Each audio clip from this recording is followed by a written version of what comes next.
Hello guys, അപ്പോൾ ഇന്ന് ഞാൻ കാണിച്ചു തരാനായിട്ട് പോകുന്നത് എൻ്റെ അടുത്തുള്ള ഒരു ലിപ് കോംബോ ഞങ്ങൾക്ക് കാണിച്ചു തരാമെന്ന് വിചാരിച്ചു. എനിക്കിഷ്ടപ്പെട്ട 2 ലിപ് ലൈനറും ലിപ്സ്റ്റിക്കാണ് ഞാൻ അവിടെ എടുത്തിട്ടുള്ളത്.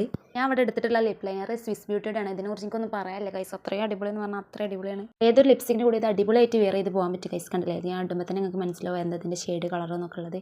നാച്ചുറൽ ആയിട്ടുള്ള എല്ലാ സ്കിൻ ടോണും പറ്റിയൊരു ഷെയ്ഡാണ്. ഇതിൻ്റെ കൂടെ ഇടുന്ന ലിപ്സ്റ്റിക്ക് മാർസിൻ്റെ മാറ്റ് ലിപ്സ്റ്റിക്കാണ്. അതിനെക്കുറിച്ച് ഞാൻ നിങ്ങൾക്ക് പറയണ്ട, നമ്മൾ കേരളമൊക്കെ കത്തിച്ച ലിപ്സ്റ്റിക്ക് തന്നെയാണത്. സോ അത് ആരും ട്രൈ ചെയ്തിട്ടില്ലെങ്കിൽ മസ്റ്റ് ട്രൈ. ഇത് അത്രയും അടിപൊളി ലിപ്സ്റ്റിക്കാണ്. ഒരു തുള്ളി പോലും പിഗ്മെൻറ്റേഷൻ ഇതിനില്ല. ഒരു ക്രീമി ടെക്സ്ചറാണ്. നമുക്ക് വേണ്ട സ്കിൻ ടൈപ്പിനുള്ള ഷെയ്ഡ്സ് ഇപ്പോൾ അവൈലബിൾ ആണ്. കണ്ടില്ലേ, അത്രയും ക്രീമി, അത്ര ഫിനിഷിംഗാണ് ഗൈസ് ഇത്. പക്ഷേ ഇത് ലോങ് ലാസ്റ്റിംഗ് ആണ്. നിങ്ങൾ ഡെയിലി ലിപ്സ്റ്റിക്ക് യൂസ് ചെയ്യുന്ന ആളാണെന്നുണ്ടെങ്കിൽ എന്തായാലും ഇത് വാങ്ങിക്കോളൂ. അത്രയും വേർത്തിട്ടാണ്. തീരെ പിഗ്മെൻറ്റഡ് അല്ലാത്തൊരു ലിപ്സ്റ്റിക്ക് തരണം നടക്കുകയാണെന്നുണ്ടെങ്കിൽ ഇത് വാങ്ങിക്കോളൂ. അത്രയും ക്രീമി, അത്രയും ഫിനിഷിംഗ് കിട്ടുന്നുണ്ട് വേറെ ലിപ്സ്റ്റിക്ക് ഇല്ല. ഈ 2 കോംബോ ആണ് ഞാൻ ഡെയിലി യൂസ് ചെയ്യല്. ഞാൻ ഡെയിലി ഇടുന്ന ലിപ്സ്റ്റിക്കാണ് ഗൈസ്. അപ്പോൾ നിങ്ങൾക്ക് ഇത് വേണമെന്നുണ്ടെങ്കിൽ നിങ്ങൾക്ക് കമൻറ്റ് ചെയ്താൽ മതി.